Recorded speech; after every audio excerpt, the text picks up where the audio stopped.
Hi students, ಎಲ್ಲರಿಗೂ SSLC friend YouTube ಚಾನಲ್ಗೆ ಸ್ವಾಗತ. ಯಾರ್ಯಾರಿನ್ನೂ ನಮ್ಮ ಚಾನಲ್ನ ಸಬ್ಸ್ಕ್ರೈಬ್ ಮಾಡ್ಕೊಂಡಿಲ್ಲ, ಬೇಗ ಸಬ್ಸ್ಕ್ರೈಬ್ ಮಾಡ್ಕೊಳ್ಳಿ. ನಾನಿವಾಗ SSLC ಮಾಡೆಲ್ ಕ್ವಶನ್ ಪೇಪರ್ 4 ಮಾಡ್ತಾಯಿದ್ದೀನಿ, ಸೋಷಿಯಲ್ ಸೈನ್ಸ್ದು. ಬನ್ನಿ ಮಾಡೋಣ. ನಾನೀಗ already model question paper 1, model question paper 2, model question paper 3, model question paper 4 ಈಗ ಮಾಡ್ತಾಯಿದ್ದೀನಿ. ಸೊ ಎಲ್ಲ ನನ್ನ ಚಾನಲಲ್ಲಿದೆ, ಯಾರ್ಯಾರು ನೋಡಿಲ್ಲ ಬೇಗ ಹೋಗಿ ನೋಡಿ. ಆಮೇಲೆ ನಾನು ಸ್ಕೋರಿಂಗ್ ಪ್ಯಾಕೇಜ್ ಸಹ ಬಿಟ್ಟಿದ್ದೀನಿ. ಸೊ ಯಾರ್ಯಾರು ಆ ಸ್ಕೋರಿಂಗ್ ಪ್ಯಾಕೇಜ್ಗೋಸ್ಕರ ಹುಡುಕಾಡ್ತಾ ಇದ್ದೀರಾ, ಸೊ ಅವ್ರಿಗೆಲ್ಲ ಒಳ್ಳೆ ಗುಡ್ ನ್ಯೂಸ್. ಸೊ ನಮ್ಮ ಚಾನಲಲ್ಲಿದೆ, ವಿಸಿಟ್ ಮಾಡಿ ನೋಡಿ. ಆಮೇಲೆ ಈ ಒಂದು ಪ್ರಿಪ್ರೇಟ್ರಿ 2 ಇನ್ನೇನು 27ನೇ ತಾರೀಕಿಂದ ಸ್ಟಾರ್ಟ್ ಆಗುತ್ತೆ. ಅದಕ್ಕೆ ಯಾವ ಇಂಪಾರ್ಟೆಂಟ್ ಕ್ವಶನ್ಸ್ ಇದೆ, ಯಾವ ಕ್ವಶನ್ಸ್ ಬರುತ್ತೆ, ಯಾವ ಸಂಭವನೀಯ ಕ್ವಶನ್ಸ್ ಇದೆ ಅನ್ನೋದನ್ನು ಸಹ ನಾನು ತಿಳಿಸ್ಕೊಡ್ತೀನಿ. ಸೊ ನಮ್ಮ ಚಾನಲ್ನ ಸಬ್ಸ್ಕ್ರೈಬ್ ಮಾಡ್ಕೊಳ್ಳಿ, ವಿಡಿಯೋ ಇಷ್ಟ ಆದರೆ ಲೈಕ್ ಮಾಡ್ಕೊಳ್ಳಿ. ಬನ್ನಿ ನಮ್ಮ ವಿಡಿಯೋನ ಸ್ಟಾರ್ಟ್ ಮಾಡೋಣ. ನೋಡಿ, ಫಸ್ಟು ಆಪ್ಷನ್ ಇರೋ ಕ್ವಶನ್ಸ್ ಇರುತ್ತೆ, 8 ಇರುತ್ತೆ. ಸೊ 8 ಮಾರ್ಕ್ಸು ನಿಮಗೆ, ಒಂದು ಕ್ವಶನ್ಗೆ 1 ಮಾರ್ಕು. ಫಸ್ಟ್ ಕ್ವಶನ್ ನೋಡಿ, 2ನೇ ಮಹಾಯುದ್ಧದ ನಂತರ ಶೀತಲ ಸಮರದಲ್ಲಿ ತೊಡಗಿದ ರಾಷ್ಟ್ರಗಳು. ಇಲ್ಲಿ ನಿಮಗೆ ಆಪ್ಷನ್ ಕೊಟ್ಟಿಲ್ಲ, ಬಟ್ ನಾನು ಆನ್ಸರ್ ಹೇಳ್ತೀನಿ. ಅಮೇರಿಕಾ ಸಂಯುಕ್ತ ಸಂಸ್ಥಾನ, ಸೋವಿಯತ್ ರಷ್ಯಾ. ನೆಕ್ಸ್ಟು 2ನೇ ಕ್ವಶನ್ನು, ಹದಿನಾಡು ಎಂಬ ಪಾಳೆಪಟ್ಟಿನ ಮಹಾರಾಣಿ ತನ್ನ ಮಗಳನ್ನು ಯದುರಾಯನಿಗೆ ಕೊಟ್ಟು ಮದುವೆ ಮಾಡಿದಳು, ಏಕೆಂದರೆ ಯದುರಾಯನು ಮಾರನಾಯಕನನ್ನು ಕೊಂದು ಮಹಾರಾಣಿಗೆ ಸಹಾಯ ಮಾಡಿದನು, ಅದಕ್ಕೋಸ್ಕರ ಮದುವೆ ಮಾಡಿದ್ದು. ಸೊ ಬನ್ನಿ ನೆಕ್ಸ್ಟ್ ನೋಡೋಣ. ಥರ್ಡ್ ಕ್ವಶನ್, ವಿಶ್ವ ಆರೋಗ್ಯ ಸಂಸ್ಥೆಯ ಮುಖ್ಯ ಕಚೇರಿ ಇರುವುದು. ನೋಡಿ, ಆಪ್ಷನ್ ಡಿ ಜಿನೇವಾದಲ್ಲಿ. ವಿಶ್ವ ಆರೋಗ್ಯ ಸಂಸ್ಥೆಯ ಮುಖ್ಯ ಕಚೇರಿ ಜಿನೇವಾ. ನೆಕ್ಸ್ಟು ಫೋರ್ತ್ ಕ್ವಶನ್, ಮೌನ ಕಣಿವೆ ಆಂದೋಲನ ಪ್ರಾರಂಭವಾದ ರಾಜ್ಯ ಕೇರಳ. ನೆಕ್ಸ್ಟು ಭಾರತದ ಮೊದಲ ಕಬ್ಬಿಣ ಮತ್ತು ಉಕ್ಕಿನ ಕೈಗಾರಿಕೆ ಪ್ರಾರಂಭವಾಗಿರುವುದು ಕುಲ್ಟಿ ಅನ್ನೋ ಒಂದು ಊರಲ್ಲಿ. ಸೊ ನೆಕ್ಸ್ಟು ಸಿಕ್ಸ್ತ್ ಕ್ವಶನ್, ಭಾರತದ ಪ್ರಾದೇಶಿಕ ಮತ್ತು ಸ್ವತಂತ್ರ GPS ವ್ಯವಸ್ಥೆಯ ಹೆಸರು ನಾವಿಕ್ ಅಂತ. ಸೊ 7ನೇ ಕ್ವಶನ್ನು, ಏಕರೂಪದ ಪಂಚಾಯತ್ ರಾಜ್ ವ್ಯವಸ್ಥೆಗೆ ಅವಕಾಶ ಮಾಡಿಕೊಟ್ಟ ಭಾರತ ಸಂವಿಧಾನದ ತಿದ್ದುಪಡಿ 78ನೇ ತಿದ್ದುಪಡಿ. ನೆಕ್ಸ್ಟ್ 8th ಕ್ವಶನ್ ನೋಡೋಣ. ಜಿಲ್ಲಾ ಕೈಗಾರಿಕಾ ಕೇಂದ್ರಗಳು ಸ್ಥಾಪನೆಯಾದ ವರ್ಷ. ನೋಡಿ, 1978ರಲ್ಲಿ ಸ್ಥಾಪನೆಯಾಯಿತು. ನೆಕ್ಸ್ಟು 1 ಮಾರ್ಕ್ ಕ್ವಶನ್ಸು, ಅಂದರೆ ಒಂದು ವಾಕ್ಯದಲ್ಲಿ ಉತ್ತರಿಸಿ ಎಂಬ ಪ್ರಶ್ನೆಗಳು. ಮಹಲ್ ಎಂದರೆ ನೋಡಿ ತಾಲೂಕು ಅಂತ, ತುಂಬ ಈಸಿ ಕ್ವಶನ್ಸ್ ಇದೆಲ್ಲ.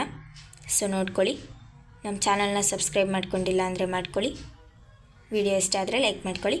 ನೆಕ್ಸ್ಟು 2 ಮಾರ್ಕ್ ಕ್ವಶನ್ಸು 8 ಇರುತ್ತೆ. ಸೊ ಬನ್ನಿ ಸ್ಟಾರ್ಟ್ ಮಾಡೋಣ ನಮ್ಮ 2 ಮಾರ್ಕ್ ಕ್ವಶನ್ಸು.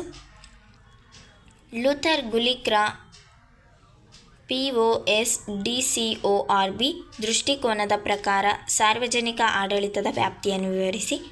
ಆನ್ಸರಲ್ಲೇ ಇದೆ. ಅಥವಾ ಅಂತ ಇನ್ನೊಂದು ಪ್ರಶ್ನೆ ಕೊಟ್ಟಿದ್ದಾರೆ. ಆಹಾರ ಮತ್ತು ಕೃಷಿ ಸಂಸ್ಥೆಯ ಉದ್ದೇಶಗಳನ್ನು ವಿವರಿಸಿ. ನೋಡಿ, ಆನ್ಸರ್ಸ್ ಇದೆ.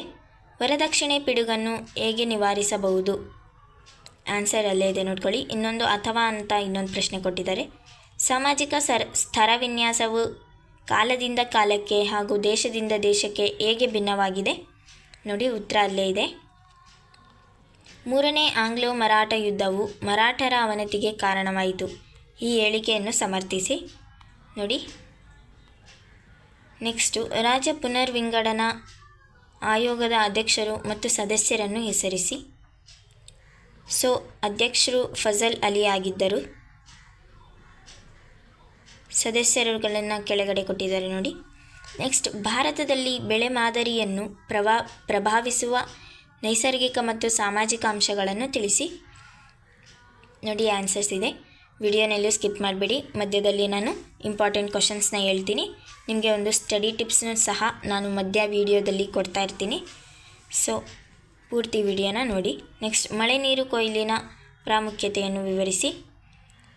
ನೆಕ್ಸ್ಟು ನೀತಿ ಆಯೋಗದ ಉದ್ದೇಶಗಳಾವುವು.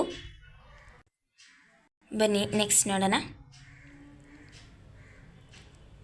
ನೀತಿ ಆಯೋಗದ ಉದ್ದೇಶಗಳಾವುವು. ಉದ್ಯಮಶೀಲತೆಯು ಒಂದು ಸೃಜನಾತ್ಮಕ ಕಾರ್ಯವಾಗಿದೆ. ನೋಡಿ, ಈ ಕ್ವಶನ್ ಇಂಪಾರ್ಟೆಂಟು.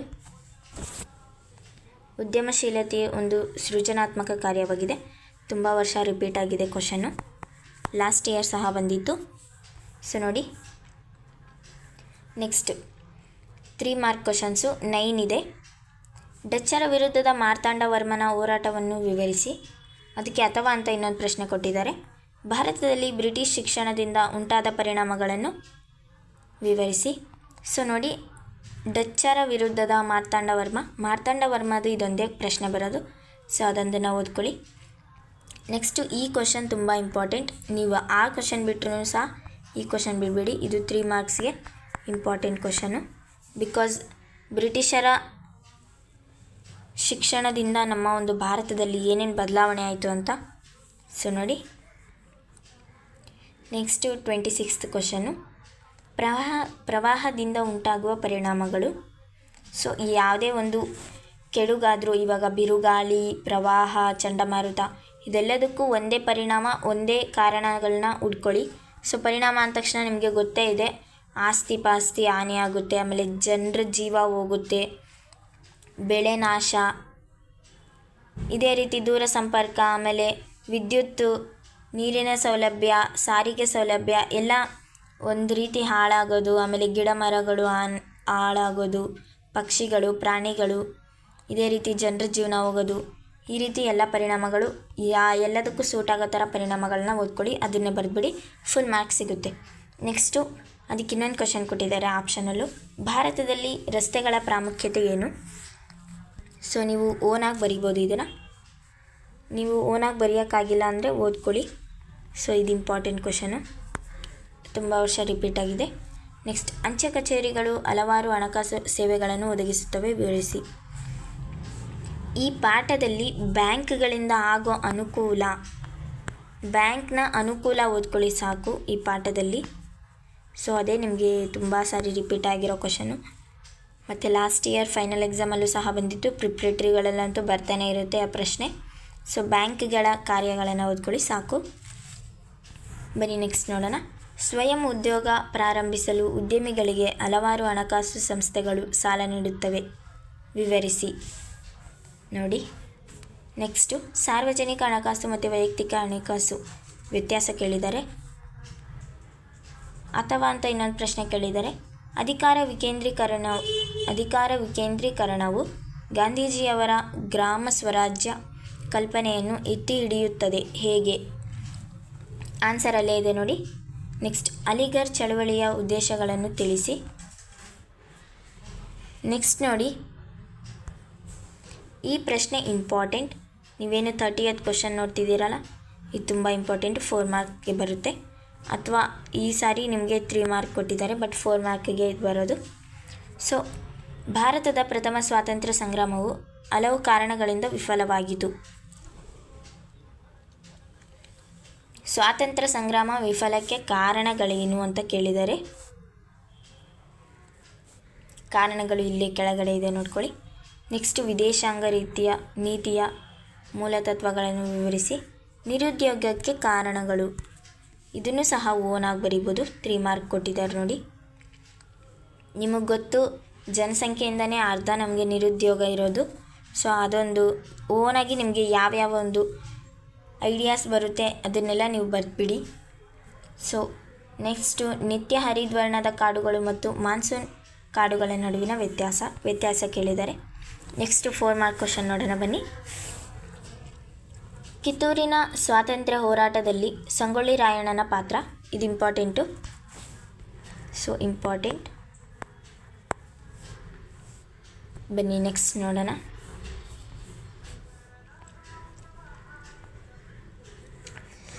ನೋಡಿ, ಈ ಪ್ರಶ್ನೆ ಇಂಪಾರ್ಟೆಂಟು, ಮೇಲೆ ಅದು ಬೇಕಿದ್ರೆ ಸ್ಕಿಪ್ ಮಾಡಿ. ಸೊ ಇದು 4 ಮಾರ್ಕಿಗೆ ಬರುತ್ತೆ. ಅದು ಕೈಗಾರಿಕೆಗಳ ಬಗ್ಗೆ.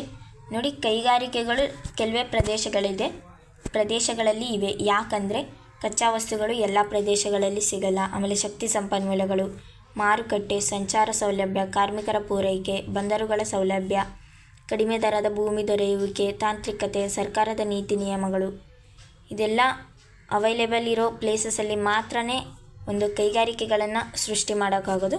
ಸೊ ಆ ರೀಸನ್ಸ್ ಬರೀರಿ. ನೆಕ್ಸ್ಟು, ಭಾರತದ ಸ್ವಾತಂತ್ರ್ಯ ಹೋರಾಟದಲ್ಲಿ ತೀವ್ರವಾದಿಗಳ ಪಾತ್ರ ವಿವರಿಸಿ. ಇದು ಸ್ವಲ್ಪ ಇಂಪಾರ್ಟೆಂಟು, ನೋಡ್ಕೊಂಡಿರಿ. ನೆಕ್ಸ್ಟ್, ಲಿಂಗತ್ವ ಅಲ್ಪಸಂಖ್ಯಾತರಿಗೆ ಆಗುವ ತಾರತಮ್ಯವನ್ನು ಹೋಗಲಾಡಿಸಲು ಹಲವಾರು ಉಪಕ್ರಮಗಳನ್ನು ಕೈಗೊಳ್ಳಲಾಗಿದೆ, ಸಮರ್ಥಿಸಿ. ಸೊ ಇದು ಇಂಪಾರ್ಟೆಂಟೇ, ನೋಡ್ಕೊಳ್ಳಿ. Next map. ನಾನು ನಿಮಗೆ ಸ್ಕೋರಿಂಗ್ ಪ್ಯಾಕೇಜ್ ಮಾಡಬೇಕಾದ್ರೆ ಮ್ಯಾಪ್ ಪೂರ್ತಿಯಾಗಿ ಕೊಟ್ಟಿದ್ದೀನಿ. ಸೊ ನೋಡಿಲ್ಲ ಅಂದರೆ ಮ್ಯಾಪ್ ನೋಡಿ. ಫಸ್ಟ್ ಪ್ಲೇಸಸ್ ನೋಡ್ಕೊಂಬಿಡೋಣ. ಕರ್ನಾಟಕ ಸಂಕ್ರಾಂತಿ ವೃತ್ತ, ಹನುಮಾನ್ ನಗರ, ಮುಂಬೈ, ನರೋರಾ, ಕೊರಮಂಡಲ ತೀರ, Paradip, Kanyakumari, K2 Godwin Austin ಅಂತ. K2 ನಿಮಗೆ ಟಾಪಲ್ಲೇ ಬರುತ್ತೆ. ಕೆಂಪೇಗೌಡ ಅಂತಾರಾಷ್ಟ್ರೀಯ ವಿಮಾನ, ಇದು ಬೆಂಗಳೂರು ಗುರುತಿಸಿದ್ರೆ ಸಾಕು, ನಿಮ್ಗೆ ಗೊತ್ತು ಡೆಲ್ಲಿ ಎಲ್ಲಿದೆ ಅಂತ. ಸೊ ಬನ್ನಿ ಚೆಕ್ ಮಾಡೋಣ. ಇಲ್ಲಿ ಕರೆಕ್ಟಾಗಿ ಮ್ಯಾಪಲ್ಲಿ ಕೊಟ್ಟಿಲ್ಲ ನಿಮಗೆ. ಸೊ ನಾನು ಸ್ಕೋರಿಂಗ್ ಪ್ಯಾಕೇಜ್ ಬಿಟ್ಟಿದ್ದೀನಿ, ಅದರಲ್ಲಿ ಇಷ್ಟೇ ಅಂತ ಕೊಟ್ಟಿದ್ದೀನಿ, ಅಷ್ಟರಲ್ಲಿನೇ ನಿಮಗೆ ಬರುತ್ತೆ. ಸೊ ಪಾಸಿಂಗ್ ಪ್ಯಾಕೇಜ್ ಬೇಕು ಅಂದರೆ ಕಮೆಂಟ್ ಮಾಡಿ. ಯಾರ್ಯಾರು ಈ ವಿಡಿಯೋನ ಪೂರ್ತಿಯಾಗಿ ನೋಡಿದ್ದೀರಾ, ಥ್ಯಾಂಕ್ ಯು ಸೊ ಮಚ್. ಯಾರ್ಯಾರು ನಮ್ಮ ಚಾನಲ್ನ ಸಬ್ಸ್ಕ್ರೈಬ್ ಮಾಡ್ಕೊಂಡಿಲ್ಲ, ಬೇಗ ಬೇಗ ಸಬ್ಸ್ಕ್ರೈಬ್ ಮಾಡ್ಕೊಳ್ಳಿ. ವಿಡಿಯೋ ಇಷ್ಟ ಆದರೆ ಲೈಕ್ ಮಾಡಿ. Thank you so much.